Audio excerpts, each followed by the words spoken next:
Hello everyone, मेरा नाम है अमन और मैं आप सभी का स्वागत करता हूं agri entrance and BSc exams Adda 24/7 पर। जो बच्चे मुझे एग्रीकल्चर अड्डा 24/7 से देख रहे हैं उन सभी का भी स्वागत है आज के सेशन के अंदर। तो आज हम बात करने वाले हैं वीड के बारे में, यानी कि खरपतवार के बारे में। वीड क्या होते हैं इनके बारे में आज हम जानेंगे। आपके सिलेबस के अंदर डायरेक्ट आपका टॉपिक दिया हुआ है कि खरपतवार जो है किसे कहा जाता है, देन उसके इंपॉर्टेंस के बारे में बताइए, उसके क्लासिफिकेशन के बारे में बताइए, वीड जो है क्रॉप वीड कंपटीशन क्या होता है, कॉन्सेप्ट ऑफ वीड मैनेजमेंट, ये आपका कंप्लीट जो है एक यूनिट हम इसे कह सकते हैं। तो आज की जो हमारी क्लास रहेगी वो बेसिक एक रहने वाली है, यानी खरपतवार किसे कहते हैं, वीड किसे कहते हैं, वो हम यहाँ पर जानेंगे।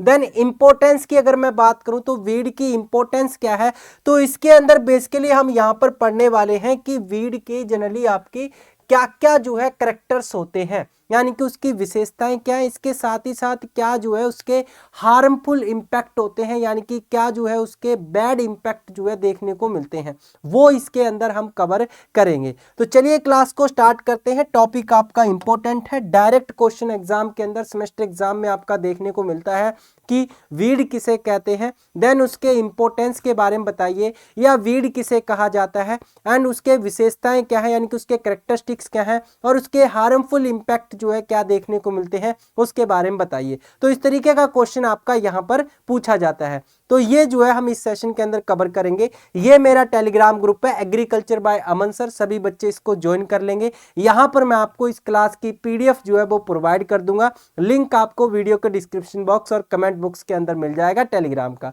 ठीक है, तो चलिए अब जो है यहाँ पर सबसे पहले मैं आपको बता देता हूँ कि वीड किसे कहते हैं। तो यहाँ पर थोड़ा सा जो है हम पहले प्रैक्टिकली चीज़ों को ऑब्जर्व करते हैं, प्रैक्टिकली देखते हैं आप लोगों ने ये चीज़ें देखी हैं या नहीं देखी हैं। आपने सबसे पहले तो वीड का जनरली जो है एक टेक्निकल टर्म है एग्रीकल्चर के अंदर वीड, जिसे जनरली हम लोकल लैंग्वेज में क्या कहते हैं, घास जिसे कहा जाता है ना। घास यानी ग्रासेस जो है आप लोगों ने देखी होंगी, रोड के साइड में घास खड़ी रहती है या पार्क के अंदर जो घास होती है उसमें जो आपकी ऐसी घास उग जाती है जो कि जनरली क्या है हमने नहीं लगाई होती है, यानी कि वैसे ही फालतू में उगी होती है। ठीक है, तो जैसे आप देख रहे हैं ये क्या आपका दूब घास है, यानी कि इसे दूब घास कह रहा हूं, सॉरी, ये क्या आपका मोथा ग्रास है, यानी कि जिसे मोथा कहा जाता है। आप लोगों ने इस पौधे को देखा होगा, इस तरीके का आपने ये पौधा भी देखा होगा। ये भी क्या है एक तरीके का वीड है, यानी कि देखने में ऐसा लग रहा है जैसे फूल का पौधा हो, लेकिन ये क्या है आपका लेंटेना कैमरा इसको कहते हैं। ये भी आपका एक खरपतवार ही कंसीडर किया जाता है। इसके अलावा ये तो बहुत कॉमन है, कांग्रेस ग्रास जिसे कहा जाता है, या वैसे हम इसे कैरेट ग्रास कहते हैं, यानी गाजर की घास इसे कहा जाता है, ये आपने देखा होगा। इसके अलावा ये जो घास देख रहे हैं ये दूब ग्रास है ना, दूब ग्रास है जो आपने देखी होगी। तो ये कुछ कॉमन आपके यहाँ पर एग्जाम्पल है जिसे हम क्या कहते हैं घास बोलते हैं लोकल लैंग्वेज में, या फिर आपका अगर एग्रीकल्चर की टर्म में बात करें तो इन्हें वीड कहा जाता है या खरपतवार कहा जाता है। ठीक है, इन्हें हम क्या कहते हैं, वीड कहते हैं या फिर खरपतवार कहते हैं। इतनी बात आपको पता चल चुकी है, यानी वीड या खरपतवार जिन्हें कहते हैं, यानी कि जो घासें होती हैं वो हमारे किसी काम की नहीं होती है। हाँ, ये बात अलग है कि थोड़ा बहुत इनका काम ले लिया जाता है, लाइक जो अगर बात करें मोथा की बात करें, दूब ग्रास की बात करें, तो ये क्या है जानवरों को खिलाने के लिए प्रयोग में ली जाती है, एज अ चारा के रूप में, फॉडर के रूप में प्रयोग में लेते हैं।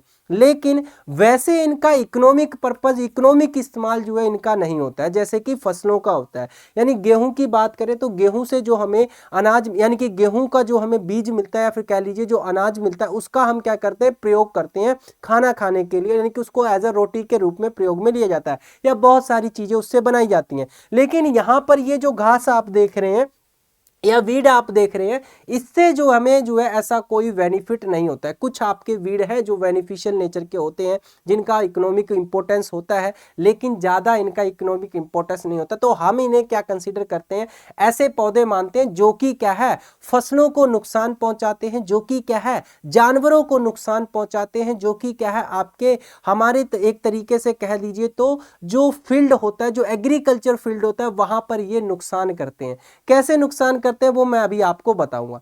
तो हम अगर सिंपली खरपतवार को या फिर वीड को डिफाइन करना चाहें तो बताओ कैसे कहें, किस तरीके से हम इनको डिफाइन करेंगे, क्योंकि आपको ये बात तो पता चल चुकी है कि यही जनरली क्या है, वीड है या खरपतवार है, जिन्हें आप बचपन से देखते आ रहे हैं। रोड के साइड में आप चलते होंगे तो रोड के साइड में कांग्रेस ग्रास खड़ी रहती है या झाड़ियां आपकी खड़ी रहती है, वो अक्सर क्या है, वीड आपके देखने को मिलते हैं। देन इसके अलावा आपके खेतों के अंदर, अगर आप फार्मिंग बैकग्राउंड से, आपके घरों में खेती होती है, एग्रीकल्चर होती है, तो आपने खेत के अंदर भी देखा होगा फसल के पौधों के साथ साथ क्या है, कुछ ऐसे पौधे उग जाते हैं जो कि आपने नहीं लगाए होते, अपने आप उगते हैं, और वो क्या है, फसल के अंदर जो है खड़े होते हैं और फसल के साथ कंपटीशन करते हैं, यानी कि उनसे जो है उनका न्यूट्रिएंट जो होता है, वाटर जो होता है, उससे वो compete करते हैं। डिटेल में बताऊंगा, टेंशन मत लो, मैं एक बेसिक आइडिया दे रहा हूं।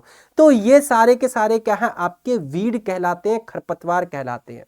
अब हमें अगर वीड या खरपतवार को डिफाइन करना हो तो हम कह सकते हैं कि वीड आपके कैसे प्लांट होते हैं, ऐसे पौधे होते हैं जो कि हमारी इच्छा से नहीं उगते हैं, किसान उनको नहीं उगाते, वो अपने आप उग जाते हैं। या फिर वीड आपके ऐसे प्लांट होते हैं जो कि उस जगह उगते हैं जहां पर उनकी जरूरत नहीं होती, आवश्यकता नहीं होती है। तो यहां पर लिख लीजिए, वीड या खरपतवार को अगर आपको डिफाइन करना है तो आप कैसे कहेंगे, यानी कि ये जनरली क्या है, अनडिजायरेबल प्लांट है। अनडिजायरेबल प्लांट का मतलब यानी हमें इनकी आवश्यकता नहीं है, ये क्या है, आपके अनडिजायरेबल प्लांट है। सबसे पहला पॉइंट तो आप ये लिख देंगे कि वीड क्या है, आपके अनडिजायरेबल प्लांट्स हैं, ठीक है, अनडिजायरेबल प्लांट्स हैं, ये बात समझ में आ गई। दूसरी आपकी जनरली क्या है, हम जो है खरपतवार या वीड को कह सकते हैं कि plants grow out of place. कहने का मतलब ये ऐसे पौधे होते हैं जो क्या है, आपके अनावश्यक जगहों पर उगते हैं, जहां पर इनकी जरूरत नहीं होती है, फिर भी वहां पर उग जाते हैं। जैसे फॉर एग्जांपल की मैं बात करूं, मान लीजिए आपका ये फील्ड है, ये क्या है, फील्ड है, और इस फील्ड के अंदर हमने क्या किया हुआ है, यहाँ पर गेहूं को लगाया हुआ है। ये मान लीजिए गेहूं जो है हमने लगा दिया। अब गेहूं के अंदर क्या है, आपका ऐसा पौधा उग गया है जिसकी हमें जरूरत नहीं है, आवश्यकता नहीं है, वो आपका क्या कहलाएगा, वीड कहलाएगा।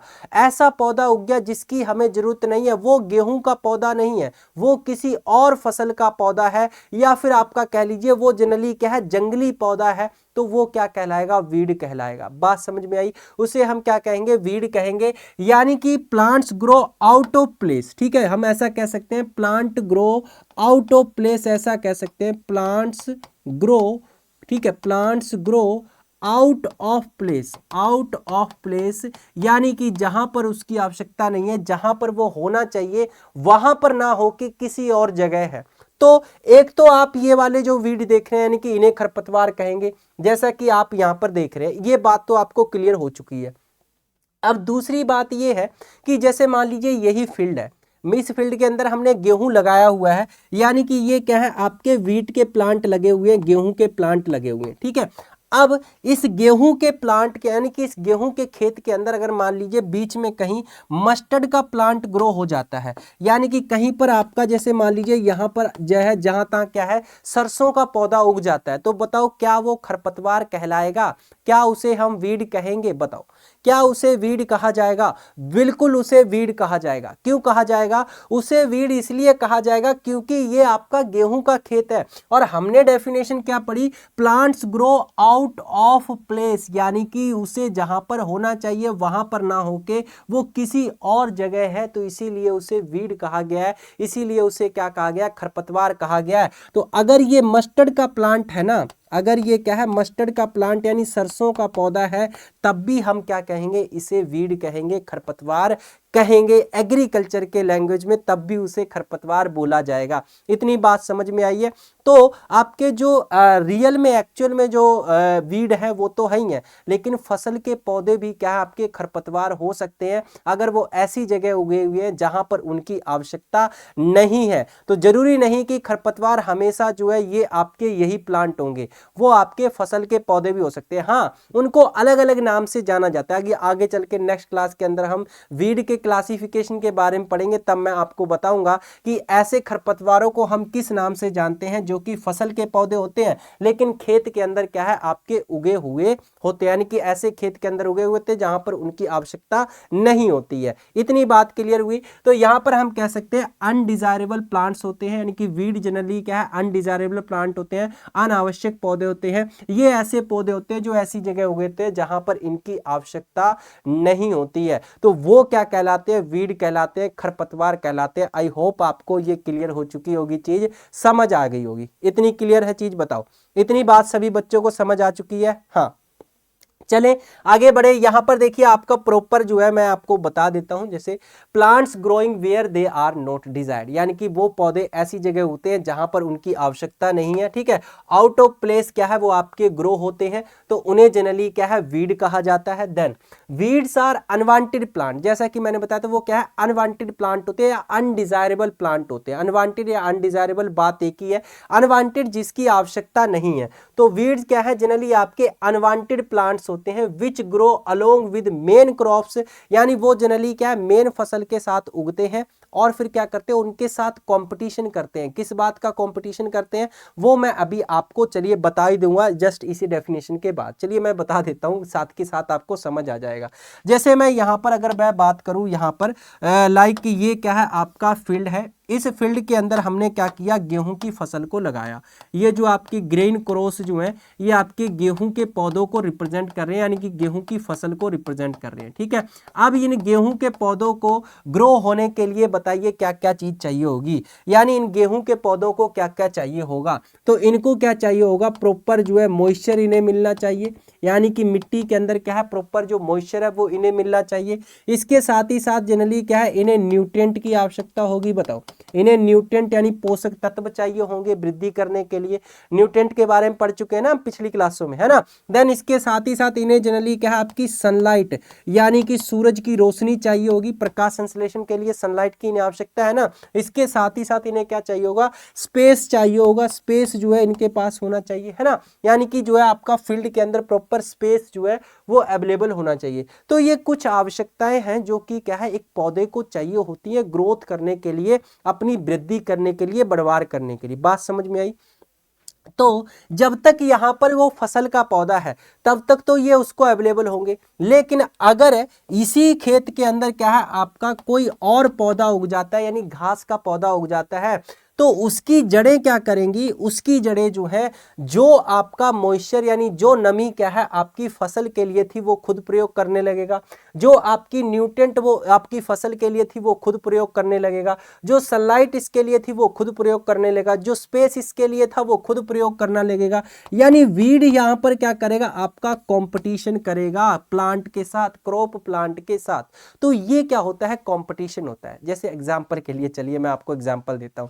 मान लीजिए आप जनरली क्या है एक रूम में बैठे हुए हैं, या रूम में कह लीजिए आप एक रूम में रहते हैं, उस रूम में क्या है एक सिंगल बेड है, उस सिंगल बेड के ऊपर आप अकेले लेटते हैं। आप अकेले लेटते हैं तो आराम से आपके पास प्रॉपर स्पेस है, आप लेट सकते हैं, कोई दिक्कत नहीं है। लेकिन अगर उसी रूम में दो बंदे और रहने लग जाएं तो बताइए क्या आप आराम से रह पाएंगे? नहीं रह पाएंगे। जो जगह आप लेते थे लेटने के लिए वो आपको दूसरों के साथ शेयर करनी पड़ेगी, वो भी आपके लेंगे। जो 4 रोटी आप बनाते थे खुद के लिए वो 4 रोटी अब आपको उनके साथ भी शेयर करनी पड़ेगी। तो यहां पर हुआ ना कंपटीशन। अरे भाई आप एग्जाम देते हो तो एग्जाम के अंदर भी तो कंपटीशन होता है। आप एंट्रेंस एग्जाम दे रहे हो, कॉम्पिटिटिव एग्जाम दे रहे हो, कंपटीशन है ना उसके अंदर। तो वही वाले कंपटीशन की बात हो रही है। यानी यहां जो वीड होंगे ये आपके क्या करेंगे, मॉइस्चर के लिए, न्यूट्रिएंट के लिए, सनलाइट के लिए, स्पेस के लिए क्या करेंगे, आपका कंपटीशन करेंगे। और इससे क्या होगा, इससे ये होगा फसल का उत्पादन जो है गिर जाएगा। बात क्लियर हुई? तो वही बात यहां पर लिखी हुई है कि ये ऐसे पौधे होते हैं, अनवांटेड प्लांट होते हैं जो फसल के साथ उगते हैं और उनके साथ उगने के लिए उसके बाद क्या करते हैं ये वहां पर जो है न्यूट्रिएंट, वाटर, लाइट और स्पेस के लिए क्या करते हैं, कंपटीशन करते हैं। बताओ क्लियर हुई कि नहीं बात? इतनी बात समझ में आई? तो इतनी बात अगर क्लियर हो चुकी है तो सभी बच्चे एक बार चैनल को जो है सब्सक्राइब कर लेंगे जो बच्चे चैनल पर नए हैं, और जिन बच्चों ने अभी तक वीडियो को लाइक नहीं किया वो बच्चे वीडियो को लाइक कर देंगे भाई, ठीक है। इतनी सी चीज़ आप लोगों से मांग रहे हैं, बाकी कुछ नहीं मांग रहे हैं। तो वीडियो को लाइक कर देंगे और चैनल को सब्सक्राइब कर लेंगे सभी बच्चे। देन आपका देखिए यहाँ पर एक डेफिनेशन और दी हुई है जो वीड को ही डिफाइन कर रही है, यानी प्लांट आउट ऑफ प्लेस, यानी ऐसे पौधे जो कि क्या है आपके ऐसे जगह पर उगे हुए हैं जहां पर उनकी आवश्यकता नहीं है, तो उन्हें हम क्या कहेंगे, वीड कहेंगे। उन्हें क्या कहा जाएगा, वीड कहा जाएगा। बस ये आपकी क्या है, वीड की डेफिनेशन है। अब आपसे पूछा जाता है कोई खरपतवार क्या होता है, वीड क्या होता है, तो आप इजीली उसे डिफाइन कर देंगे कि खरपतवार या फिर वीड आपके ऐसे पौधे होते हैं जो कि ऐसी जगह उगते हैं जहां पर उनकी आवश्यकता नहीं होती है। खास कर ये आपकी अगर फसल के पर्सपेक्टिव यानी एग्रीकल्चर के पर्सपेक्टिव में बात करें तो हम कहेंगे कि खरपतवार आपके ऐसे पौधे होते हैं जो फसलों के साथ उगते हैं, और उनके साथ उगने के लिए क्या है, जनरली आपका फिर न्यूट्रिएंट, वाटर, लाइट और स्पेस के लिए क्या करते हैं, कंपटीशन करते हैं, प्रतिस्पर्धा करते हैं, कंपटीशन या प्रतिस्पर्धा करते हैं। चलिए अब आगे बढ़ते हैं। यहां पर हम बात कर लेते हैं जनरली जो है आपका करेक्टरिस्टिक्स ऑफ वीड के बारे में, यानी खरपतवारों की विशेषताओं के बारे में। भाई इनके भी करेक्टर होते हैं। करेक्टरिस्टिक्स का मतलब तो आप समझ रहे हैं ना। जैसे मेरी विशेषता के बारे में बात करें तो मेरी विशेषता क्या होगी, मेरी विशेषता ये होगी कि भाई मेरा रंग सांवला है ना, मेरा ये करेक्टर है जनरली। इसके साथ ही साथ मैं भाई दिल का काफी अच्छा बंदा हूँ, कोई मेरे से हेल्प मांगता है मैं उसकी जो है तुरंत हेल्प कर देता हूँ, है ना। इसके साथ दूसरा करेक्टर क्या हो सकता है, मेरा दूसरा करेक्टर हो सकता है बैड वाला करेक्टर, कि भाई मुझे गुस्सा जल्दी आता है ना, किसी को जो है कोई मुझे कुछ भी कह देता है तो मैं उसको उल्टा सीधा बोल देता हूँ, ये मेरा दूसरा करेक्टर हो सकता है। तो करेक्टर का मतलब समझ रहे हैं ना आप, किसी की विशेषता, वो बात है। इसी तरीके से खरपतवारों की भी विशेषताएं होती हैं, वीड की भी विशेषताएं होती हैं। बताओ इनकी क्या क्या विशेषताएं होती है। आप लोगों ने कभी ऑब्जर्व की होगी चीज को, अगर कभी ऐसा देखा है, आप लोगों ने देखा होगा खरपतवार जो है वो आपके रोड के साइड में उगे रहते हैं। वो आपके कई बार आपने सोशल मीडिया पे देखा होगा, इंस्टाग्राम पे रील देखी होगी आपने, कि खरपतवार जनरली क्या है, वो जो ताला होता है उस ताले के अंदर उगा रहता है। आपने देखा होगा खरपतवार जो है यानी वीड जो है वो आपके पत्थर के ऊपर उगे रहते हैं। आपने ये चीज देखी होगी। आपने देखा होगा कि खेत के अंदर पानी नहीं है, सूखा पड़ा है, फिर भी आपके उसके अंदर खरपतवार उगे हुए, लेकिन फसल आपकी नहीं होगी। बताओ होगी क्या, नहीं होगी। फसल को आपको पानी देना होगा। आपने देखा होगा कि आप फसल के बीज बोते तब खेत में के अंदर क्या है, फसल आपकी होती है, लेकिन खरपतवार के आप बीज बोते ही नहीं है, फिर भी आपके क्या है, खरपतवार हर साल उग जाते हैं। क्या आप अपने खेत के अंदर खरपतवार के बीज डालने जाते हैं, ले भाई इस बार मैंने खरपतवार के बीज डाल दिए और इस बार जो है खरपतवार होने चाहिए खेत के अंदर, नहीं डालते हो ना। वो अपने आप उगते हैं। वो क्यों उगते हैं ऐसा, क्योंकि उनके बीजों की क्षमता ऐसी है, भी कई सालों तक आपके जिंदा रह सकते हैं। उनके बीज ऐसे हैं, चाहे आपका हाई टेम्परेचर हो, चाहे लो टेम्परेचर हो, चाहे जितनी मर्जी बारिश पड़े, चाहे बिल्कुल बारिश ना पड़े, उन्हें कुछ भी नहीं फर्क पड़ता। उन्हें बिल्कुल भी फर्क नहीं पड़ता, वो हार्डी नेचर के होते हैं। इसके साथ ही साथ अगर फसल का एक पौधा 100 बीज पैदा कर रहा है ना, तो खरपतवार का एक पौधा 1000 बीज पैदा करता है, यानी कि उसके अंदर क्या है, रिप्रोडक्शन की कैपेबिलिटी जो है वो बहुत ज्यादा हाई होती है। तो ये क्या है, सारे उसके कैरेक्टर हैं जो कि उसे क्या कर रहे हैं, एडवर्स कंडीशन के अंदर रहने में क्या कर रहे हैं, मदद कर रहे हैं। यानी नेचर उसकी मदद कर रहा है कि भाई तुझे इंसान नहीं देख रहा है, कोई बात नहीं, मैं हूं तेरी देखभाल के लिए, वो उसको ग्रो कर रहा है। ये क्या है, उसकी विशेषताएं, ये करेक्टर है। तो इसी तरीके के करेक्टर्स हम यहाँ पर 1 बाय 1 करके पढ़ेंगे, और ज्यादा डिटेल में नहीं, बहुत इजी। आपको क्या है, मेन हेडिंग याद रखनी है, आप आराम से उसके अंदर चीजें लिख देंगे। तो पहली विशेषता या पहला करेक्टर क्या है, जो मैंने आपको अभी बताया था। क्या आप अपने खेत के अंदर खरपतवार के बीज डाल के आते हैं, नहीं ना, वो अपने आप उगते हैं। क्यों, क्योंकि उनके अंदर जनरली क्या, प्रोलिफिक सीड प्रोडक्शन यानी अत्यधिक बीज उत्पादन करने की क्षमता होती है। एक आपका, जैसा कि मैंने बताया कि अगर फसल का पौधा, एक फसल का पौधा है, तो ये एक फसल का पौधा जनरली क्या है, ज्यादा से ज्यादा 80 बीज पैदा कर देगा, 100 बीज पैदा कर देगा, है ना। एक फसल का पौधा ज्यादा से ज्यादा क्या है आपका 100 से लेके 200 बीज पैदा कर देगा, बस। इससे ज्यादा पौधा, यानी कि गेहूं का एक पौधा है, वो ज्यादा से ज्यादा 100 से 200 बीज पैदा कर देगा, इससे ज्यादा थोड़ी पैदा कर पाएगा। लेकिन ये देख लो, ये आपका एक खरपतवार है, इसे हम जनरली क्या कहते हैं, अमरंथस बोलते हैं। क्या बोलते हैं इसे, अमरंथस कहा जाता है, जिसे जनरली क्या बोलते हैं, चौलाई बोलते हैं। हालांकि इसको साग के रूप में भी प्रयोग में लिया जाता है, लेकिन ये जंगली चौलाई है, ये वो खाने वाली चौलाई नहीं है। तो ये जंगली चौलाई, अब देखो इसके ऊपर कितने सारे बीज बनेंगे। लाखों करोड़ों की संख्या में इस पे बीज का फॉर्मेशन होगा। तो एक पौधा इतने सारे बीज आपके बना रहा है। तो देखिए अब ये बीज कहां पर गिरेंगे, आपके मिट्टी के अंदर जाके गिरेंगे और मिट्टी के अंदर क्या है, स्टोर रहेंगे।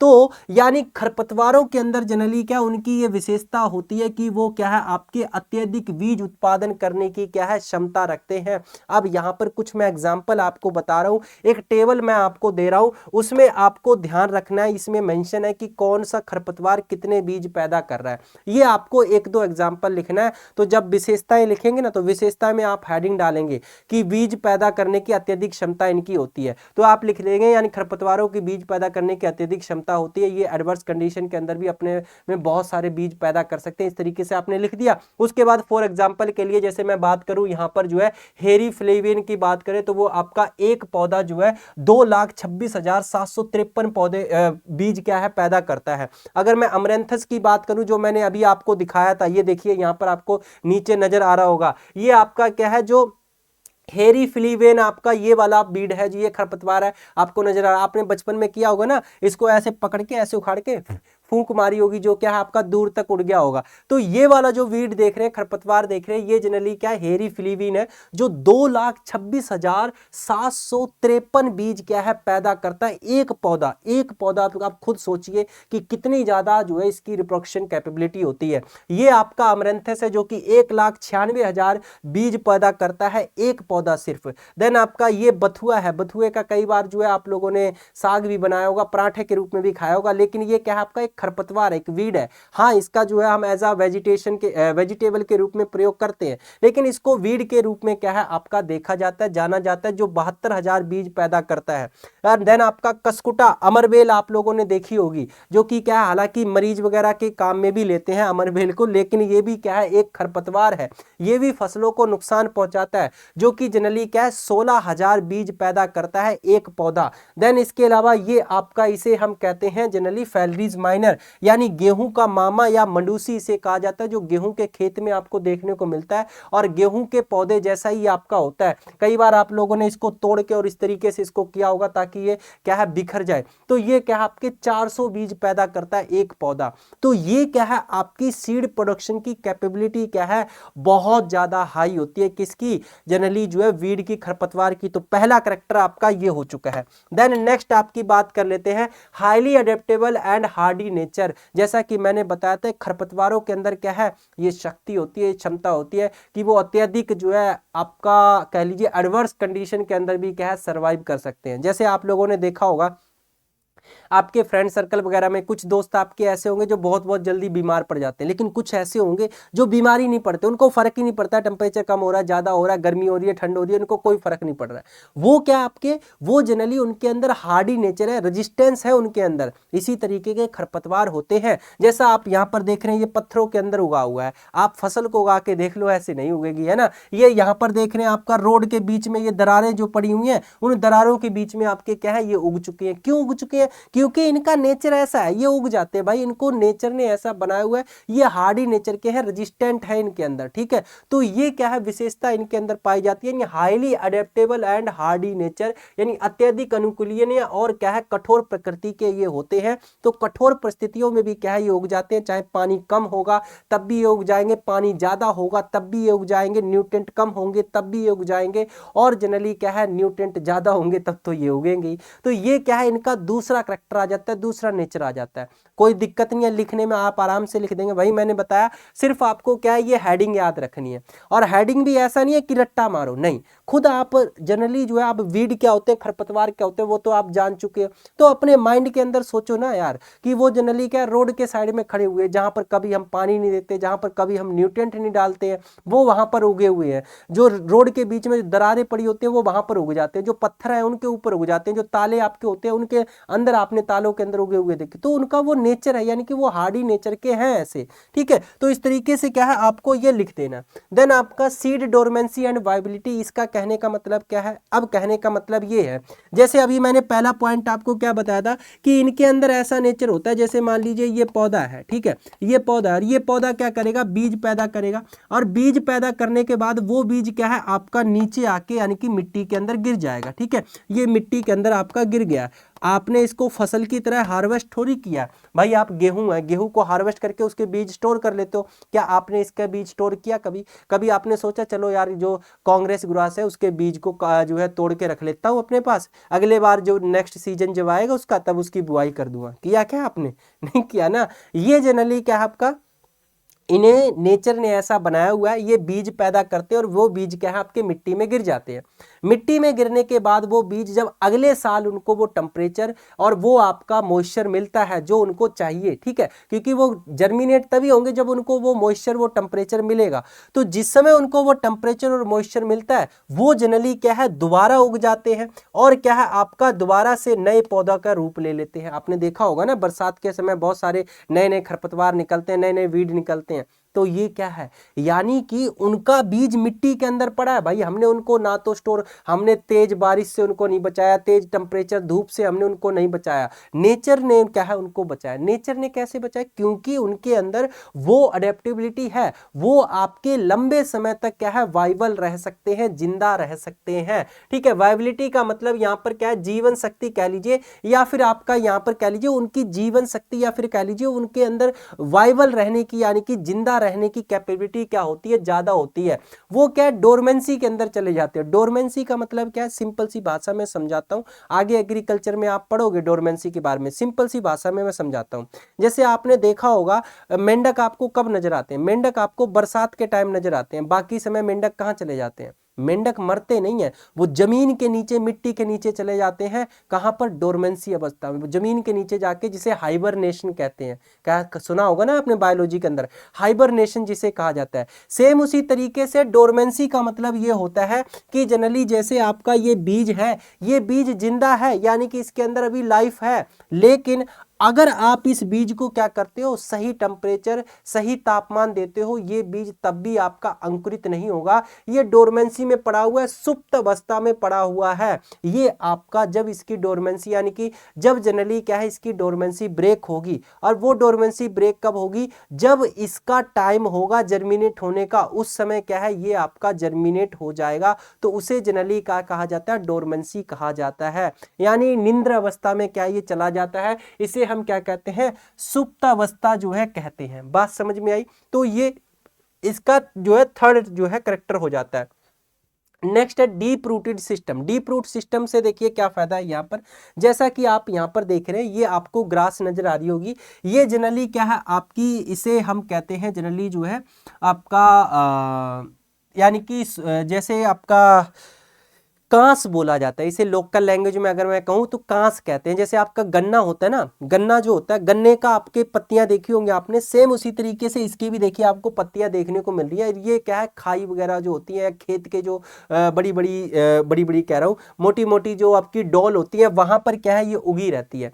तो इसे हम कांस बोलते हैं, या फिर इसे जनरली जो है आपका अभी नाम मुझे दिमाग में नहीं आ रहा है, इंग्लिश में क्या कहते हैं इसे, है ना, इसे आपका कांस बोला जाता है। फिलहाल इतना याद रखिए। देन आज की बात करें, यहाँ पर ऊपर आपको नजर आ रहा होगा, ये भी आपकी एक घास है, जिसमें जनरली क्या है इसकी जड़ें क्या है आपकी, जैसे मान लीजिए ये है, ठीक है, ये क्या है मिट्टी की सतह है, इसकी जड़ें क्या है आपकी काफी गहराई तक इस तरीके से चली जाती है, काफी गहराई तक चली जाती है, जिससे क्या है आपका जो मिट्टी की निचली सतह में जो न्यूट्रिएंट प्रेजेंट है, यानी पोषक तत्व प्रेजेंट है, मिट्टी की निचली सतह में जो आपका पानी प्रेजेंट है, वो पानी क्या है आपका आराम से पौधे अपटेक कर लेते हैं। वो पानी क्या है आपका आराम से पौधे अपटेक कर लेते हैं, इसके साथ ही साथ न्यूट्रिएंट भी क्या है पौधे अपटेक कर लेते हैं। तो वो आसानी से क्या है सर्वाइव कर सकते हैं, आसानी से क्या है सर्वाइव कर सकते हैं। लेकिन फसल के अंदर ऐसा नहीं होता है। फसल के अंदर हाँ कुछ पौधों की जड़ें गहराई तक जाती हैं, कुछ की गहराई तक नहीं जाती है ना। तो ये क्या है आपका वीड यानी खरपतवार के अंदर देखने को मिलता है। इसको हम सोरगम हेलिपेंस कहते हैं। क्या बोलते हैं इसको? सोरगम हेलिपेंस बोलते हैं, ये इसका साइंटिफिक नेम है। तो ये आपका खरपतवार का नेचर होता है कि उसकी जड़ें क्या है डीप रूटेड होती है, यानी गहरी जड़ी प्रणाली जो है उनके अंदर देखने को मिलती है। गहरी जड़ प्रणाली से यही होता है कि वो जनरली क्या है मिट्टी की गहराई में जो न्यूट्रिएंट प्रेजेंट है, जो पानी प्रेजेंट, मॉइस्चर प्रेजेंट है, वो इसको आसानी से अपटेक कर लेते हैं, आसानी से ग्रहण जो है कर लेते हैं। बात समझ में आई? और यहाँ पर देखिए अभी हम कल की क्लास के अंदर बात करेंगे वीड के क्लासिफिकेशन के बारे में। तो हम वहाँ उनके लाइफ साइकिल के आधार पर क्लासिफिकेशन की बात करेंगे। तो उसमें हम बात करेंगे पेरिनियल वीड्स, देन आपका बाइनियल वीड्स, एनुअल वीड्स। कल आपको समझ आएगा वो चीज़, ठीक है। तो यहाँ पर आप फिलहाल इतना जानिए, जो पेरिनियल पेरिनियल वीड्स होते हैं। पेरिनियल वीड्स का मतलब यहाँ पर क्या है, चलिए मैं आपको बता ही देता हूँ। पेरिनियल वीड्स आपके ऐसे वीड्स या ऐसे खरपतवार होते हैं जिनका जीवन काल या जीवन साइकिल या जीवन चक्र क्या होता है, 2 साल से बड़ा होता है। यानी जनरली क्या है, 2 साल से जनरली क्या है, बड़ा उनका जीवन चक्र होता है, तो उन्हें हम पेरिनियल वीड्स कहते हैं। एनुअल मतलब जिनका एक सीजन या एक साल जो आपके सर्वाइव करते हैं। बाइनियल मतलब जो 2 साल जीते हैं। पेरिनियल मतलब जो कई सालों तक जीते हैं। जैसे आपने दूब ग्रास देखी होगी, मोथा आपने देखा होगा, वो आपका क्या सालों साल जीता रहता है, वो कभी खत्म नहीं होता है ना। तो वो क्या आपका पेरिनियल वीड जो है कहलाता है। आई होप आपको क्लियर हो चुका होगा। यहां पर देखिए आगे मेंशन किया गया है, Many perennial weed possesses a deep and extensive root system. These roots penetrate deep into the soil and absorb water and nutrient more efficiently than the crop plant. ठीक है, तो ये क्या है, आपके गहराई में जाके जो पानी होता है, जो न्यूट्रिएंट होते हैं, उसको क्या करते हैं, ये अपटेक करते हैं। और जिससे अगर आपके ये खरपतवार अपटेक कर लेंगे तो फसल को क्या मिलेगा, फसल को मिल नहीं पाएगा। तो जनरली क्या है आपका इस तरीके से ये क्या करते हैं, फसल को नुकसान पहुंचाते हैं। हालांकि ये क्या है आपकी विशेषता है, किसकी, खरपतवार की विशेषता है। तो एग्जाम्पल के लिए देखिए सैक्रम स्पीसीज है ना, सैक्रम स्पीसीज हो गया, साइप्रस रोटोंडस हो गया, यानी कि जिसे मोथा कहा जाता है, जैसा कि मैंने अभी आपको बताया था। तो ये क्या है, इसके उदाहरण है, ये क्या है, इसके उदाहरण हो जाते हैं। अब वीड को आइडेंटिफाई करना वो आपको खुद काम करना पड़ेगा। कैसे करेंगे आप आइडेंटिफाई, आप रोड के साइड में जा रहे हैं, ऑफिस से यानी कि घर से कॉलेज जा रहे हैं, कॉलेज से घर आ रहे हैं, तो आपको जो भी खरपतवार दिखता है, आपके टाइम आज के टाइम पे आपके एंड्रॉइड फोन होंगे, आईफोन होंगे, सर किसी के पास, फोटो खींचिए, उसको गूगल पे डालिए, गूगल लेंस का यूज करके, और उसके बारे में पढ़िए, आइडेंटिफाई करिए ये कौन सा वीड है। इस तरीके से आपको जो है प्रैक्टिकली पता चल जाएगा, इंफॉर्मेशन आपको मिल जाएगी कि ये कौन सा खरपतवार है, ये आपको आइडेंटिफाई करने पड़ेंगे। अदरवाइज फिर मैं यहाँ पर आपको पढ़ा रहा हूँ, जैसे सोरगम सैक्रम स्पीसीज के बारे में पता है, जिसे हम कांस कहते हैं हिंदी में, जो कि आपको यहाँ पर दिखाई दे रहा है ना, ये गन्ने की फैमिली का ही होता है। तो ये आपको ऐसे समझ नहीं आएगा, इसे प्रैक्टिकली आप देखेंगे, प्रैक्टिकली जो है आप खुद से सर्च करेंगे, तब आपको इसके बारे में ज्ञान होगा। और फिर आपको ये सब्जेक्ट यानी कि ये टॉपिक भी बहुत ज़्यादा इजी और आसान लगने लगेगा। बात समझ में आई? चले आगे बढ़े। सभी बच्चे एक बार सेशन को लाइक कर देंगे भाई, जिन बच्चों ने अभी तक सेशन को लाइक नहीं किया है। ठीक है, जिन बच्चों ने अभी तक सेशन को लाइक नहीं किया है वो बच्चे सेशन को लाइक कर देंगे भाई फटाफट। और जिन बच्चों ने चैनल को सब्सक्राइब नहीं किया है वो बच्चे चैनल को सब्सक्राइब भी कर लेंगे। ठीक है, और जो बच्चे मुझे एग्रीकल्चर अड्डा 24/7 से देख रहे हैं उनसे रिक्वेस्ट है कि हमारा एक सेपरेट चैनल है agri entrance and BSc exams Adda 24/7, तो आप जो है वहां पर जाकर उस चैनल को सब्सक्राइब कर लेंगे, नोटिफिकेशन बेल को ऑन कर लेंगे, ताकि आपको क्लासेस का नोटिफिकेशन मिलता रहे। पहले भी हमारी यानी कि इससे पिछली क्लासेस काफी हमारी हो चुकी हैं। ठीक है, ये आई थिंक जो है आज 25-26वीं क्लास है। इससे पहले हमारी जो बाकी क्लासेस हो चुकी है उन्हें आप देख सकते हैं। कंप्लीट प्लेलिस्ट जो है आपको चैनल पर मिल जाएगी। ठीक है, तो ये आपका देखिए यहाँ पर आज जो है ज़्यादा समझाने वाला ऐसा कुछ है नहीं है, आपको मैं हेडिंग बता रहा हूँ और हेडिंग के साथ मैं यहाँ पर जो है आपको इंपॉर्टेंट चीज़ें बताते जा रहा हूँ, समझाते जा रहा हूँ, उनको ध्यान में रखना है और आपको उसके हिसाब से आंसर लिखना है। मैं बता रहा हूँ क्वेश्चन आपका डायरेक्ट यही आएगा, खरपतवार क्या होते हैं, खरपतवारों की विशेषताएं लिखिए, या खरपतवारों के हार्मफुल जो है इफेक्ट क्या है, नुकसान क्या है वो बताइए। इस तरीके से क्वेश्चन आपका आएगा। नेक्स्ट है सिमिलरिटी विद क्रॉप, यानी कि फसल जैसे दिखने वाले पौधे, यानी कि ये जो खरपतवार होते हैं ना, इनके अंदर एक और विशेषता होती है। ये क्या है, जनरली आपके अपने आप को बचाने के लिए, नेचर यानी कि अपने आप को बचाने के लिए कि भाई हम इनको देखेंगे तो इनको नुकसान ना पहुंचा दे, तो ये क्या करते हैं, फसल जैसा ही रूप ले लेते हैं। जैसे एग्जांपल की मैं आपकी बात बताऊं, यहां पर देखिए ये आपका क्या है, ये घास है और ये आपका क्या है, गेहूं का पौधा है। ये गेहूं का पौधा है और ये आपका घास है। इसे हम क्या कहते हैं, फैलरीज माइनर कहते हैं, या इसे हिंदी में गेहूं का मामा मंडूसी कहा जाता है। क्या बोला जाता है इसे, गेहूं का मामा या मंडूसी बोला जाता है। इसे कैनरी ग्रास कहते हैं, ये इसका साइंटिफिक नेम है। ये आप जो देख रहे हैं फैलरीज माइनर, ये क्या है, इसका साइंटिफिक नेम है, इसे गेहूं का मामा। ठीक है, इसे क्या बोलते हैं हम, गेहूं का मामा भी कहते हैं। तो ये जनरली आपको देखने में देखिए आपको लग रहा होगा बिल्कुल गेहूं के जैसा ही नजर आ रहा है। हाँ, अगर ये इसकी इन्फ्लोरोसेंस नहीं होती, इसका ये फूल नहीं होता, तो आप आइडेंटिफाई नहीं कर पाते कि कौन सी घास है इसमें, कौन सा क्या है आपकी फसल है। तो ये क्या है आपका, ये नेचर ने इनको ऐसा बनाया हुआ है ताकि हम लोग उसको ना देख पाए और ये हमसे बच जाए। तो ऐसे खरपतवारों को हम क्या कहते हैं, मिमिक्री वीड कहते हैं, अनुकृति खरपतवार कहते हैं। मिमिक्री का मतलब पता है ना, मिमिक्री करते हैं भाई, शाहरुख खान की मिमिक्री मिमिक्री करता है, कोई अक्षय कुमार की मिमिक्री करता है। मिमिक्री मतलब नकल करना, है ना। तो ये ऐसे खरपतवार होते हैं जो फसल के जैसे ही दिखाई देते हैं। तो ये जनरली क्या है आपका इस तरीके से क्या है ये बच जाते हैं, फसल के अंदर खड़े रहते हैं और क्या उससे न्यूट्रिएंट, मॉइस्चर, स्पेस, एयर ये आपका लेते रहते हैं। हम पालते तो इनको है लेकिन ये पड़ जाते हैं ना, यानी कि जो है आपका वही कहावत है ना, सपोला सपूला, इस तरीके से कोई कहावत है। तो ये क्या है आपके वहां पर पल जाते हैं और हमें बाद में कब पता चलता है, जब आपकी इनके ऊपर इनफ्लोरोसेंस आती है या फूल जब आता है, उस समय क्या, उस समय तक तो ये न्यूट्रिएंट वगैरह सब कुछ ले चुके होते हैं, है ना। तो ये क्या है आपका एक हो गया। दूसरा अगर मैं देखूं यहां पर देखिए आपको ये आपको एक और वीड नजर आ रहा है, खरपतवार नजर आ रहा है, जिसे हम क्या कहते हैं, मैक्सिकन पोपी कहते हैं। इस खरपतवार का नाम क्या है जो है आप डालना गूगल पे, आपको नजर आएगा। इसे मैक्सिकन पोपी कहा जाता है। क्या बोलते हैं इसे, मैक्सिकन पोपी कहते हैं। या साइंटिफिक नेम जो है इसका आर्जीमोन मैक्सिकाना है।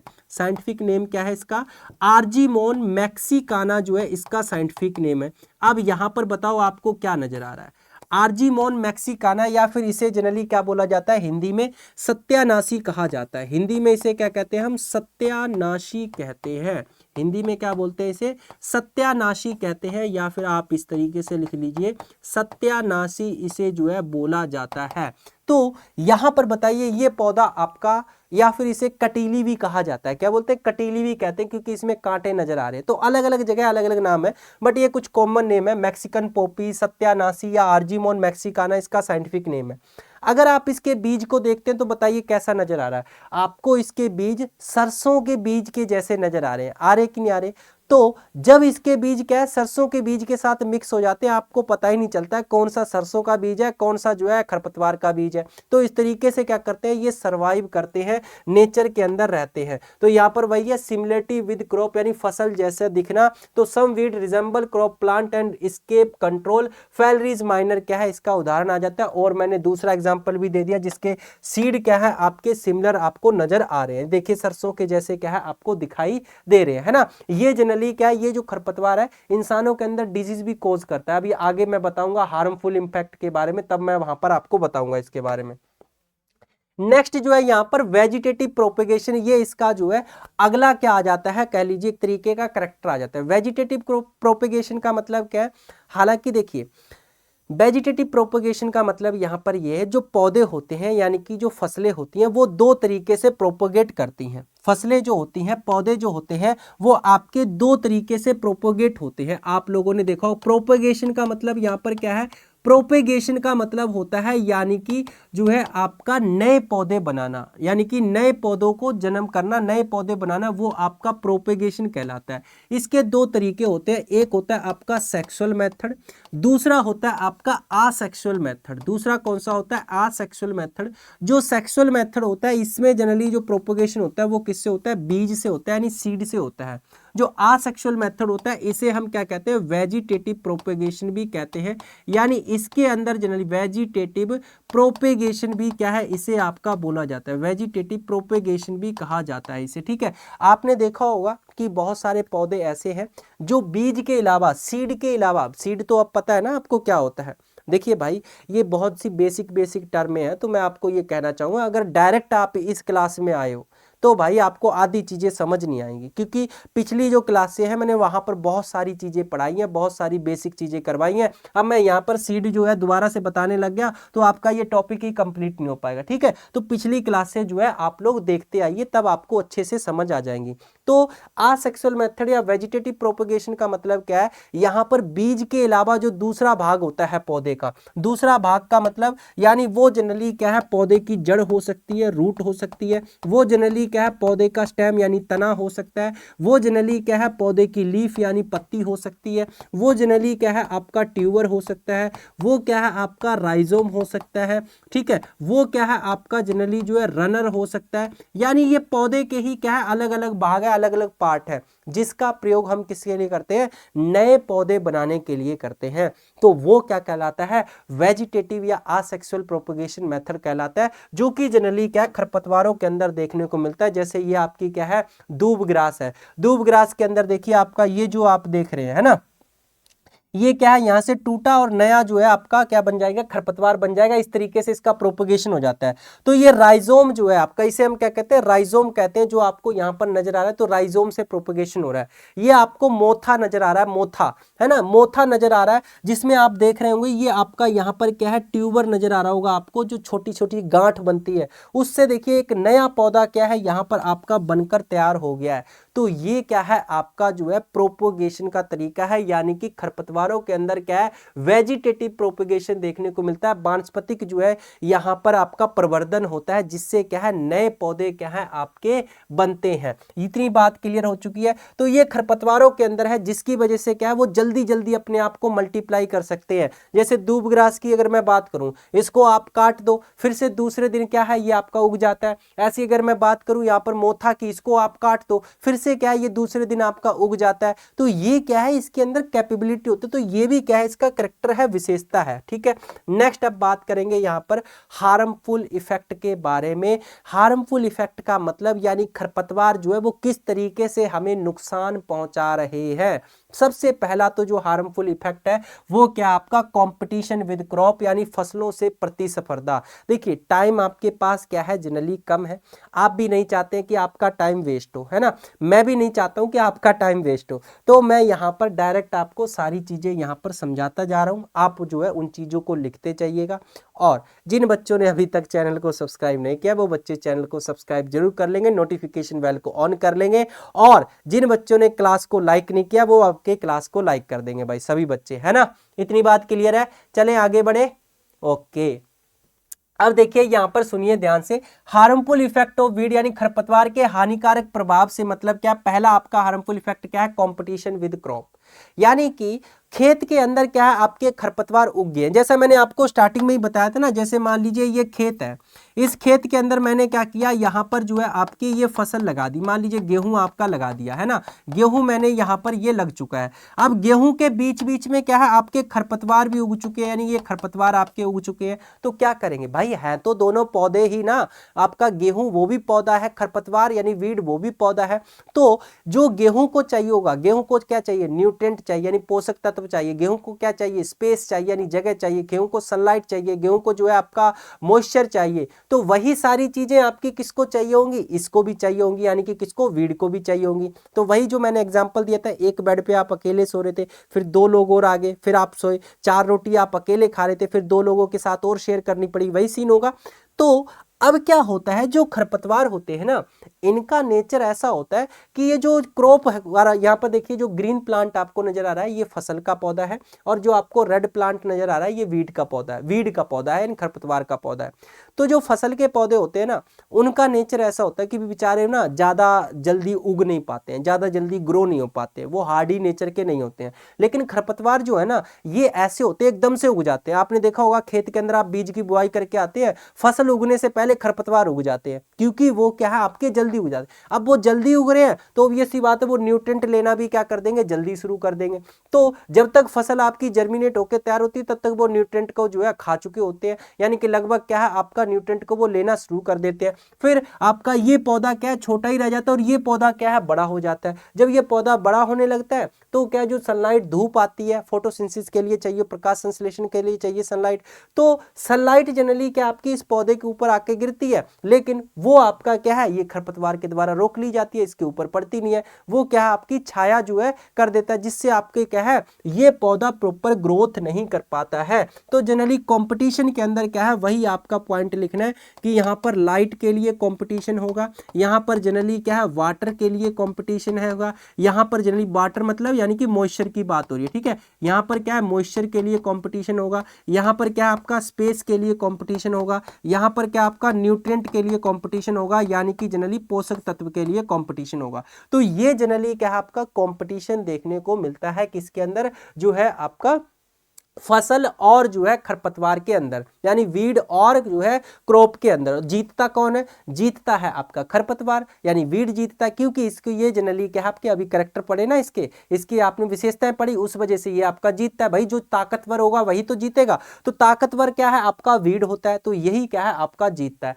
तो ये इसका हार्मफुल इफेक्ट है। क्या हार्मफुल इफेक्ट है? नुकसानदायक है। भाई हमारे लिए तो नुकसानदायक ही है ना, जो पानी फसल के लिए था वो ये प्रयोग कर रहा है, जो पोषक तत्व फसल के लिए थे वो ये इस्तेमाल कर रहा है, जो आपके स्पेस फसल के लिए था वो ये इस्तेमाल कर रहा है। तो उससे क्या होता है? जो यील्ड है, यानी जो फसल का उत्पादन है, वो जनरली क्या है? आपका गिर जाता है, उत्पादन क्या हो जाता है? कम हो जाता है। तो ये इसका हार्मफुल इंपैक्ट आपका देखने को मिलता है। नेक्स्ट यहां पर देखिए लिखा हुआ है कंपटीशन विद क्रॉप्स, यानी फसल से प्रतिस्पर्धा। तो जैसा कि मैंने बताया, लाइट वाटर के लिए एंड आपका स्पेस के लिए, इसके साथ ही साथ न्यूट्रेंट के लिए क्या है? ये आपका कंपटीशन करता है। जैसे एग्जांपल यहां पर दिया हुआ है अमरंथस। तो अमरंथस क्या है आपका? जिसे चौलाई कहते हैं, तो ये खरपतवार है। तो यहां पर देखिए अमरंथस जनरली जो है 2 से 3 गुना ज्यादा क्या है? मेज फसल के कंपेरिजन में न्यूट्रेंट अपटेक कर लेता है, 2 से 3 गुना ज्यादा। तो देखिए यहां पर लिखा हुआ है अमरंथस अब्सॉर्ब 2 to 3 टाइम्स क्या है? न्यूट्रेंट देन मेज, यानी कि 2 से 3 गुना ज्यादा क्या है? आपके अमरंथस क्या करता है? न्यूट्रेंट अपटेक कर लेता है। आप खुद ही देखिए, है ना। तो फसल को उतना नहीं मिल रहा है, उससे 2 से 3 गुना ये खुद इस्तेमाल कर रहा है। तो ये क्या है? इसका नुकसान है, ये क्या है? इसका घाटा है। नेक्स्ट आपकी बात करें रिड्यूस फार्म प्रोडक्टिविटी। अब ये इसमें तो कोई दिक्कत ही नहीं है, ये तो आपको आसानी से समझ आ ही चुका है, अभी तो मैंने जस्ट पीछे बताया आपको। बताओ, ये पॉइंट मैंने अभी तो आपको बताया कि यील्ड क्या हो जाएगा? रिड्यूस हो जाएगा। भाई जब फसल क्या करेगी आपकी, यानी कि जो वीड है वो जनरली क्या करेंगे, यानी कि जो खरपतवार है वो आपके क्या कर रहे हैं? जब जनरली स्पेस के लिए, है ना, इसके अलावा मॉइस्चर के लिए, इसके अलावा जनरली क्या है? आपका न्यूट्रिएंट के लिए, यानी कि न्यूट्रिएंट यानी पोषक तत्व हो गए, इसके अलावा जनरली क्या है? आपका सनलाइट के लिए, इस सभी के लिए क्या कर रहे हैं? कंपटीशन कर रहे हैं। किसके साथ? फसल के साथ, फसल के साथ। तो फसल को वो प्रॉपर जगह नहीं मिल रही, जितने न्यूट्रिएंट मिलने चाहिए थे वो नहीं मिल रहे, जितना पानी मिलना चाहिए था वो नहीं मिल रहा है, जितनी आपकी सनलाइट मिलनी चाहिए थी वो नहीं मिल रही है। तो क्या आपको यील्ड उतना मिल जाएगा? भाई आपको 4 रोटी चाहिए थी, 4 रोटी की जगह अब आपको 2 रोटी दी जा रही है। आपको जो है 8 घंटे की नींद चाहिए थी, 8 घंटे की जगह आपको 6 घंटे की नींद दी जा रही है। आपको दिन में 10 लीटर पानी पीना था, 10 लीटर की जगह आपको 4 लीटर पानी दिया जा रहा है। तो क्या आप उतना काम कर पाएंगे? नहीं कर पाएंगे ना, कॉमन सी बात है। तो सेम आपकी वही यहां पर भी होता है, यानी कि यील्ड क्या है? आपका यहां पर घट जाता है, गिर जाता है। तो वही आपका बोला गया है रिड्यूस फार्म प्रोडक्टिविटी, यानी कि ये जनरली क्या है? फार्म प्रोडक्टिविटी को क्या कर देते हैं? घटा देते हैं, प्रोडक्शन को घटा देते हैं। ये बात आपको क्लियर हुई कि नहीं हुई? बताओ, इतनी बात समझ में आई? कोई डिफिकल्टी नहीं है, कोई चीज आपकी जो है टफ नहीं है, आसान है, इजी है, बहुत आराम से जो है आप लोगों ने समझ लिया इसको। नेक्स्ट चलिए आगे बात करें यहां पर reduce animal product quality, animal product quality. अब यहां पर देखिए ये वाला खरपतवार आप लोगों ने देखा है जिसे हम ज़ैंथियम कहते हैं। ये जनरली क्या है? आपका एक खरपतवार है, इसे जनरली क्या बोला जाता है? ज़ैंथियम स्पीसीज जो है कहा जाता है इस खरपतवार को, ठीक है, ज़ैंथियम स्पीसीज कहते हैं। आप लोगों ने देखा होगा, अगर आप कभी जो है गाय भैंस बकरी चराने के लिए गए होंगे तो ये आपका जो है वहां पर लगा रहता है, मतलब कि जो है आपका कह लीजिए जो खाई वगैरह होती है या फिर ऐसे खेत होते हैं जहां पर एग्रीकल्चर नहीं होती है, वहां पर ये उगा रहता है। तो ये जनरली आपका क्या करता है? ये आपका देखिए इसके ऊपर कांटे आपको नजर आ रहे हैं, ये कांटे क्या है? आपके कपड़ों के अंदर फंस जाते हैं, कपड़ों के अंदर फंस जाते हैं। हमारे फंसे कोई दिक्कत नहीं है, लेकिन अगर भेड़ की ऊन में ये फंस गए तो बताओ, अगर भेड़ की ऊन में ये फंस गए तो उसकी क्वालिटी तो गिरगी ना। इसके साथ ही साथ आपने देखा होगा जो आपके घास हैं, यानी कि घासी जो ग्रासिस है, उनमें क्या एनिमल को यानी कि जानवरों को चराने के लिए ले जाते हैं, तो वो ग्रासिस खाती रहती है, घासें खाती रहती है, लेकिन उनमें कुछ घासें ऐसी होती हैं जो वो खा लेती हैं, तो उसकी स्मेल जो है उनके दूध में आती है, उनके मिल्क के अंदर क्या है? उनकी उसकी खरपतवार की स्मेल आती है। तो यहां पर देखिए वही चीज लिखी हुई है, यानी कि ज़ैंथियम जनरली क्या करता है? वुल यानी कि जो ऊन होता है उसकी क्वालिटी को गिरा देता है। इसके साथ ही साथ जो आपके खरपतवार होते हैं उनका ऑड फ्लेवर, ऑड फ्लेवर का मतलब यहां पर क्या है? यानी कि गंदी स्मेल जो है वो दूध के अंदर देखने को मिलती है, जिसकी वजह से उसकी क्वालिटी गिर जाती है, ऊन की क्वालिटी क्या है? गिर जाती है। तो ये जनरली क्या है? हार्मफुल इंपैक्ट है, ये नेगेटिव इंपैक्ट है इसका, ठीक है। तो ये आपको यहां पर लिख देना है। यहां पर नेक्स्ट देखिए, यहां पर alternate host of paste and disease, यानी कीट और रोगों के वैकल्पिक पोषक तत्व। अब अल्टरनेट होस्ट क्या होता है, पहली बात ये समझिए। जैसे मान लीजिए अल्टरनेट होस्ट को मैं आपको समझाने की कोशिश कर रहा हूं जस्ट फॉर एग्जांपल के लिए। जैसे आप हैं, ठीक है, तो आपको क्या है खाने के लिए, यानी आपको रोटी पसंद है, आपको क्या है रोटी पसंद है, चावल पसंद नहीं है, ध्यान देना, आपको रोटी पसंद है, आपको दिन की 4 रोटी खानी है तो वो चाहिए ही चाहिए है। अगर मान लीजिए आपको किसी दिन रोटी नहीं मिलते तो क्या करोगे, भूखे मर जाओगे, नहीं मरोगे ना, उसकी जगह आप क्या कहोगे, कुछ और खा लोगे, चावल खा लोगे या XYZ कुछ भी खा लोगे। तो आपने क्या किया, रोटी की जगह दूसरे विकल्प को चूज कर लिया, दूसरे ऑप्शन को चूज कर लिया, तो वो क्या है, उसका अल्टरनेट होता है, वो क्या है, उसका अल्टरनेट होता है। तो सेम उसी तरीके से क्या होता है, जैसे मान लीजिए ये जनरली क्या है आपका, यहां पर जस्ट एग्जांपल के लिए मैं मान लेता हूं, जैसे ये एक पौधा है, ठीक है, इस पौधे के ऊपर क्या है आपका, आपने देखा होगा घासों के ऊपर भी क्या है कीड़े आपके रहते हैं, घासों के ऊपर भी क्या है बीमारियां लगती है, हाँ उतनी नहीं लगती है बीमारियां लेकिन लगती तो है ना, इनके ऊपर भी जो है आपके क्या है कीड़े रहते हैं। तो मान लीजिए ये क्या है आपका घास नहीं है, ये आपका क्रॉप प्लांट है, यानी फसल का पौधा है, ये आपका क्या है क्रॉप प्लांट है, और इस पे क्या है कोई बीमारी लगी हुई है, इस पे क्या है कोई बीमारी लगी हुई है, कोई कीड़ा लगा हुआ है। तो भाई जब तक इस पे बीमारी या कीड़ा लगा हुआ है तब तक बात ठीक है, लेकिन अब इस पे क्या है वो बीमारी या कीड़ा जनरली क्या है आपका, वो क्या है, यानी कि ये जो फसल है, ये जो पौधा है वो आपका क्या हो चुका है, खत्म हो चुका है, यानी ये पौधा अब खेत के अंदर नहीं है, फील्ड के अंदर नहीं है, तो वो बीमारी वो कीड़ा कहाँ जाएगा, वो बीमारी या वो कीड़ा कहाँ जाएगा, उस पर ये फसल तो खत्म हो चुकी है, तो वो क्या करता है किसी दूसरे जो है फसल पर, यानी कि दूसरे पेड़ पर चला जाता है, दूसरे जो है आपके पौधे पर चला जाता है। वो पौधे कौन से होते हैं, वो पौधे होते हैं आपके खरपतवार के पौधे, वो पौधे कौन से होते हैं, खरपतवार के पौधे होते हैं। तो इसीलिए कहा गया है कि खरपतवार जो है वो अल्टरनेट होस्ट का काम करते हैं, अल्टरनेट होस्ट का काम करते हैं। बात समझ में आई? होस्ट का मतलब क्या है, होस्ट का मतलब होता है, यानी कि जैसे आपका ये कीड़ा है, ठीक है, ये जनरली क्या है आपका कीड़ा है, ये जनरली कीड़ा क्या कर रहा है, इसके ऊपर सर्वाइव है, ये इसके ऊपर रह रहा है, तो ये पौधा क्या है, इसके लिए होस्ट है। जैसे जुआ देखा है ना, बालों के अंदर जो जुआ होता है, तो जुआ क्या कर रहा है, हमारे सर से खून चूस रहा है, तो हम क्या है उसके लिए होस्ट है, हम क्या है उसके लिए होस्ट है। सेम उसी तरीके से ये कीड़ा इसके लिए रह रहा है, तो ये क्या है इसके लिए होस्ट है, लेकिन ये पौधा आपका मर चुका है, क्रॉप का पौधा मर चुका है, तो ये क्या कीड़ा करेगा, इसके ऊपर जाके शिफ्ट हो जाएगा, तो ये इसका अल्टरनेट होस्ट कहलाएगा। तो वही यहां पर लिखा हुआ है कि an alternate host is a different plant species other than the main crop on which a pathogen disease causing organism or pest survive multiplies और जो है complete part of its life cycle, यानी जनरली क्या उसके ऊपर वो रहते हैं, सर्वाइव करते हैं, मल्टीप्लाई करते हैं अपने आप को, और जो भी उनके जीवन का जो चक्र बचा हुआ है, जो जीवन उनका बचा हुआ है, उसके ऊपर वो क्या करते हैं, सर्वाइव कहते हैं, वो करते हैं, उसे जनरली हम क्या कहते हैं, अल्टरनेट होस्ट कहते हैं। यहां पर देखिए आपको एक टेबल दे दी गई है जिसके अंदर बताया गया, कुछ मैं आपको बता देता हूं, बाकी ये टेबल मैं आपको agriculture by Aman sir Telegram group पर दे दूंगा। तो जैसे एग्जांपल की बात करूं मैं, यहां पर मान लीजिए एग्जांपल मैं ले लेता हूं, इसमें से चिनोपोडियम एल्बम को ले लेता हूं, जिसे हम बथुआ कहते हैं। चिनोपोडियम एल्बम क्या है, साइंटिफिक नेम है। तो ये जनरली आपका जो है खरपतवार है, ठीक है। तो अगर मैं बात करूं यहां पर जो है आपका ये ग्राम कैटरपिलर, ये क्या है आपका कीड़ा है, ग्राम कैटरपिलर क्या है आपका कीड़ा है, सुंडी है एक। तो ये ग्राम कैटरपिलर जो है वो आपका चने के अंदर, यानी कि जो चना का पौधा होता है उसमें क्या करता है, नुकसान पहुंचाता है, ठीक है। अब चना का पौधा नहीं है, चने की फसल नहीं है, तो ये ग्राम कैटरपिलर क्या करेगा, मर जाएगा, नहीं मरेगा। ये क्या करेगा आपका, ये जो चिनोपोडियम एल्बम है, बथुआ का जो पौधा है, उसके ऊपर जाकर क्या करेगा, सर्वाइव करेगा, इस चिनोपोडियम एल्बम के ऊपर सर्वाइव करेगा। तो ये क्या है, इसके लिए अल्टरनेट होस्ट का काम कर दिया।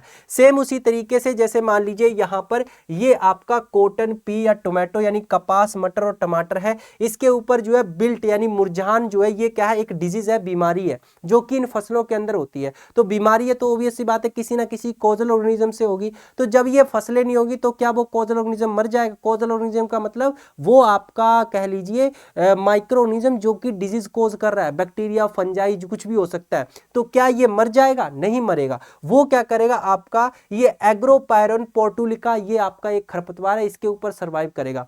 तो ये आपकी एक टेबल है, इसमें से 2-4 जितने भी आप याद कर सकते हैं वो याद कर लेना, ताकि जब आप इस पॉइंट के बारे में लिखोगे, इस पॉइंट के बारे में में जब आप लिखोगे तो वहां पर एग्जाम्पल दे सको। अगर आप एग्जाम्पल दोगे तो आपका आंसर जो है वो स्ट्रॉन्ग हो जाएगा और आपको एग्जामिनर अच्छे मार्क्स देगा। बात समझ में आई ना? तो एक दो एग्जाम्पल आप एग्जाम के अंदर लिख देंगे। नेक्स्ट यहां पर देखिए अगला पॉइंट है इंक्रीज कॉस्ट ऑफ कल्टीवेशन। अब कॉस्ट ऑफ कल्टीवेशन कैसे इंक्रीज होता है? कॉस्ट ऑफ कल्टीवेशन का मतलब समझ आ रहा है? कॉस्ट ऑफ कल्टीवेशन का मतलब क्या है? यानी फसल उगाने के लिए जो लागत लगती है वो। फॉर एग्जांपल प्रोडक्शन की कॉस्ट क्या होगी? जैसे आपका ये पेन है, इस पेन को बनाने में क्या है 10 रुपए का खर्चा आता है, तो वो क्या है इस पेन की कॉस्ट ऑफ प्रोडक्शन है, कॉस्ट ऑफ प्रोडक्शन है। सेम उसी तरीके से जैसे आपने इस खेत के अंदर क्या है गेहूं को लगाया, तो गेहूं को लगाने के लिए आप खर्चा तो करेंगे ना भाई, बीज लाएंगे, उसके बाद बुआई करेंगे, उसके बाद उसके अंदर खाद डालेंगे, पानी लगाएंगे, उसके अंदर जो है न्यूट्रिएंट आप डालेंगे, देन उसकी हार्वेस्टिंग करेंगे, तो खर्चा तो आपने किया ना। तो वो खर्चा जो कि क्या है इसके उत्पादन में लगा है, इस फसल को उगाने में लगा है, वो क्या कहलाता है? कॉस्ट ऑफ कल्टीवेशन कहलाता है। अब मान लीजिए ये आपकी फसल उगती ठीक है, लेकिन अगर आपके इसके अंदर खरपतवार उग जाते हैं तो बताओ क्या करेंगे? आपको इन्हें कंट्रोल करना पड़ेगा। कंट्रोल करने के लिए आप या तो इन्हें हाथ से उखाड़ेंगे या इन्हें मशीन से उखाड़ेंगे, या फिर क्या करेंगे इन्हें जनरली जो है हर्बिसाइड, आपका एक केमिकल होता है हर्बिसाइड जिसे कहते हैं। हर्बिसाइड का मतलब यानी ऐसे केमिकल जो कि जनरली क्या करते हैं खरपतवार को किल करते हैं, यानी ये क्या करते हैं आपके वीड को किल करते हैं, उन्हें हम क्या कहते हैं हर्बिसाइड कहते हैं। तो वीड को किल करने के लिए जो आप केमिकल इस्तेमाल कर रहे हैं वो मार्केट से लेके आएंगे। भाई घर की खेती थोड़ी है कि घर पे आप बन जाएगा, है ना? तो मार्केट से लेके आएंगे तो पैसा आपको खर्चा करना पड़ेगा। तो लेबर लगाएंगे तो उसमें खर्चा होगा, देन आपका मशीन से आप लगाएंगे तो उसमें भी लेबर लगेगी और मशीन लगेगी वो अलग, यानी मैकेनिकल मेथड जिसे कहेंगे। हर्बिसाइड आपने लगाया तो इसके आप खरीद के लाएंगे, फिर उसे मजदूर क्या है छिड़केगा। भाई आप खरीद के लेके आ गए तो अपने आप थोड़ी चला जाएगा खेत के अंदर, उसे छिड़कना पड़ेगा। तो ये सारी की सारी एक्स्ट्रा लागत हुई कि नहीं हुई? तो ये जनरली क्या है आपका क्या कर रहा है कॉस्ट ऑफ प्रोडक्शन को बढ़ा रहा है। यानी कि अगर आप इस फसल को पैदा कर रहे थे तो अगर आपका 1000 रुपए का खर्चा आ रहा था, तो मान लीजिए ये आपकी दवाई की बोतल 500 रुपए की आई, तो यहाँ पर 1500 रुपए खर्चे हो गए कि नहीं हो गए? कॉस्ट ऑफ प्रोडक्शन बढ़ा कि नहीं बढ़ा? तो वही यहाँ पर बोला गया है कि more labour equipment and herbicide needed, यानी जनरली क्या आपको ज्यादा लेबर चाहिए होगी, ज्यादा हर्बिसाइड आपको चाहिए होंगे इनको कंट्रोल करने के लिए। तो इसका एक हार्मफुल इंपैक्ट हो गया, एक बैड इंपैक्ट हो गया। नेक्स्ट चलिए आगे बात कर लेते हैं। यहां पर अगला है हेल्थ हैजर्ड का। हेल्थ हैजर्ड का देखिए यहां पर किस तरीके से ये नुकसान पहुंचाता है, तो ध्यान से सुनिए हेल्थ हैजर्ड का क्या रोल है। जैसे हेल्थ हैजर्ड यानी स्वास्थ्य के लिए हानिकारक, जैसा मैंने कहा था ये आप देख रहे हैं, इसे हम क्या कहते हैं बताओ? थोड़ी देर पहले मैंने बताया था, इसे सत्यानाशी कहा जाता है, इसे आपका आर्जीमोन मैक्सिकाना कहते हैं, या मैक्सिकन पोपी इसे कहा जाता है, या कटीली कहा जाता है, बताया था ना। तो इसके बीज देखिए आपको कैसे नजर आ रहे हैं, सरसों के जैसे नजर आ रहे हैं। तो ये जो बीज जनरली है ना, ये क्या है आपके मस्टर्ड के सीड के साथ जो है मिक्स हो जाते हैं। ये मस्टर्ड हो गया और ये जनरली क्या है आर्जीमोन मैक्सिकाना के सीड हो गए। ये सीड किसके हो गए? आपके आर्जीमोन मैक्सिकाना के सीड हो गए। आर्जीमोन मैक्सिकाना जो है इसे कह देंगे, इसका साइंटिफिक नेम है भाई आर्जीमोन मैक्सिकाना, या इसे हिंदी में क्या कहा जाता है? इसे हिंदी में कहते हैं सत्यानाशी। इसे हिंदी में क्या कहते हैं? सत्यानाशी कहते हैं। बात समझ में आई? अब इन दोनों के बीज क्या है आपस में मिक्स हो गए। अब आप गए सरसों के तेल जो है सरसों के बीज लेके तेल निकलने के लिए, है ना? तो जनरली कोल्हू ने क्या किया, उससे जो है ऑयल निकाल दिया भाई, उससे जो है सरसों का तेल निकाल दिया। अब उस सरसों के तेल का क्या होगा? आप उसको खाओगे, और जब सरसों के तेल को खाओगे तो उसके अंदर तो ये वीड भी आपका मिक्स है, तो इसका तेल भी मिक्स होगा उसके अंदर। तो उससे जनरली क्या है आपका जब उसको खाओगे तो उससे क्या है आपके अंदर एक बीमारी हो जाती है, एक डिजीज हो जाती है, जिसे हम क्या कहते हैं? ड्रॉप्सी डिजीज कहते हैं। जिसे क्या कहा जाता है? आपका ड्रॉप्सी डिजीज कहा जाता है। इस ड्रॉप्सी डिजीज के अंदर क्या होते हैं? आपकी आंखें जो है यानी कि आपको क्लियर नहीं नजर आता, आपको नाइट ब्लाइंडनेस हो जाती है, आपको जो है दिखाई नहीं देता है, आपके बॉडी के ऊपर एलर्जी टाइप की हो जाती है। तो ये जनरली क्या है आपका हेल्थ हैजर्ड से रिलेटेड इशू हो गया, यानी ये इंसानों के ऊपर क्या कर रहा है? नुकसान पहुंचा रहा है। ये आपकी इंसान की बात होगी। इसी तरीके से जनरली आपका एक जो है घास होती है जिसे हम कहते हैं सूडान ग्रास, जिसे जनरली क्या बोला जाता है? सूडान ग्रास बोला जाता है। अगर मैं इस सूडान ग्रास की बात करूं तो इस सूडान ग्रास के अंदर क्या एक अल्कलॉइड पाया जाता है। क्या कहते हैं? अल्कलॉइड। आपको अगर समझ नहीं आ रहा हो तो अल्कलॉइड की जगह आप कह सकते हो एक केमिकल पाया जाता है, हार्मफुल केमिकल पाया जाता है। तो अल्कलॉइड जनरली कौन सा होता है? आपका HCN होता है, यानी हाइड्रोसाइनिक एसिड आपका होता है। इसे HCN का मतलब क्या है? हाइड्रोसाइनिक एसिड है, ठीक है, हाइड्रोसाइनिक एसिड। भाई ये कुछ टेक्निकल टर्म है, ये तो आपको याद रखनी ही पड़ेगी, है ना, इन्हें तो आपको याद रखना ही पड़ेगा। तो ये हाइड्रोसाइनिक एसिड क्या है, इसके अंदर पाया जाता है। तो सूडान ग्रास के अंदर ये हाइड्रोसाइनिक एसिड तब ज्यादा होता है जब जनरली क्या है, आपकी मिट्टी जो है सूखी होती है, उसे प्रॉपर पानी नहीं मिलता, उस केस के अंदर ये हाइड्रोसाइनिक एसिड ज्यादा होता है। और सूडान ग्रास क्या है आपकी, ये एक फोडर ग्रास है, ये जनरली क्या है, एक फोडर है, जो कि जनरली किसको खिलाया जाता है आपका, बताओ, घास किसको खिलाएंगे, जानवरों को खिलाएंगे, यानी एनिमल्स को क्या है आपका ये खिलाया जाता है। और एनिमल्स को जब हम ये खिलाते हैं तो HCN ज़्यादा होने की वजह से, HCN ज़्यादा होने की वजह से एनिमल की क्या हो जाती है, जनरली जो है डेथ हो जाती है, यानी उनके अंदर, उनकी बॉडी के अंदर क्या करता है, ये पॉइजन का काम करता है। अगर HCN ज़्यादा होता है तो उनकी डेथ हो जाती है। तो ये क्या है, हार्मफुल इम्पैक्ट है किसके ऊपर, यानी हेल्थ हजर्ड से रिलेटेड यहाँ पर इशू देखने को मिल रहा है। तो इस तरीके से जो है खरपतवार आपके नुकसान पहुंचाते हैं। तो ये आपका था वीड के बारे में, खरपतवार के बारे में। ऑलमोस्ट आपको चीजें यहाँ पर क्लियर हो चुकी होंगी, समझ आ चुकी होंगी, क्योंकि कोई ज्यादा डिफिकल्ट नहीं था। वही चीज मैं फिर से कहूंगा, अगर आप इसको प्रैक्टिकली रिलेट नहीं करोगे तो आपको डिफिकल्ट लगेगा। प्रैक्टिकली इसको रिलेट करना, आज से ही कॉलेज जाते समय, कॉलेज वापस आते समय अपने आसपास देखना, जो आपको खरपतवार नजर आ रहे हैं उसको गूगल लेंस से स्कैन करना और उसको आइडेंटिफाई करना, उसके बारे में पढ़ना। एक एक करके आप डेली आइडेंटिफाई करेंगे, आपको सारे के सारे याद हो जाएंगे, ठीक है। देन मोस्ट इंपॉर्टेंट इंफॉर्मेशन आपके लिए, भाई हमारा जो है BSc एग्रीकल्चर फर्स्ट सेमेस्टर के लिए हम पेड बैच जो है लेकर आए हैं, और ये बैच आपका 22 सितंबर से स्टार्ट हो चुका है ऑलरेडी। अगर आप लोगों ने अभी तक एनरोल नहीं किया है और आप लोग जो है हमारे साथ पेड बैच के अंदर पढ़ना चाहते हैं, तो आप वहां पर जो है हमारे साथ पढ़ सकते हैं। वहां पर आप इस, यानी कि इस बैच के अंदर जो है पढ़ने के लिए आप एनरोल हो सकते हैं। एनरोल कैसे होना है वो मैं आपको बता देता हूं, लेकिन उससे पहले बताता हूं इसके अंदर आपको क्या क्या मिलेगा। जो आपके BSc एग्रीकल्चर फर्स्ट सेमेस्टर के सिलेबस है अकॉर्डिंग टू 5th डीन, वो आपको यहाँ पर करवाया जाएगा। कौन कौन से सब्जेक्ट करवाए जाएंगे, तो वो आप जब इस कोर्स को परचेज करने जाएंगे, वहां पर फीचर के अंदर आपको सारे के सारे वो सब्जेक्ट नजर आ जाएंगे जो आपको इस कोर्स के अंदर करवाए जाएंगे।